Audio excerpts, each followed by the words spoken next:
জাস আমার যায় শ্বশুর মারা গেল, দেখতে যাবা? হ্যাঁ যাবো। কিভাবে মারা গেল? বয়স হয়ে গেছে, 2-3 মাস ধরে বিছানাতেই পড়েছিল। আপনি চলেন, আমি প্যান্টে পরে আসছি। ঘরে খাবার ঢাকা থাকলো, খেয়ে নিবি, কোথাও যাবি নি। সাজ লেগে গেলে বড়িগুলো তুলবো? না না, তোকে হাত দিতে হবে না, আমি এসে তুলবো। কি ব্যাপার, তুমি রেডি হওনি যে? যাবা না? না, আমি মরা বাড়ি যেতে পারবো না। কেন?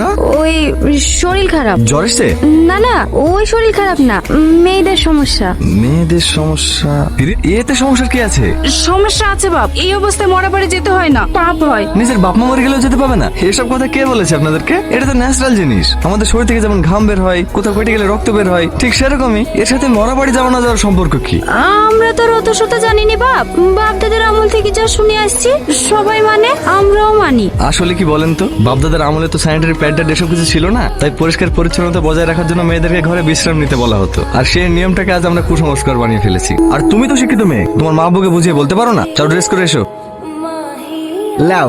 আমি রোজ খাবো না, তারই হবে। তারি তুমি খাবা? না না, আমার দুলাভাই খাবে, দেন না। আসো। আমার গিফটটা তোমার পছন্দ হয়নি না? পছন্দ হবে না কেন, ও অনেক সুন্দর তো। সেজন্য এখন বাক্সে পড়ে আছে। হ্যাঁ দুলাভাই, খেজুরের রস। কি হলো, খান? কেমন একটা গন্ধ করছে।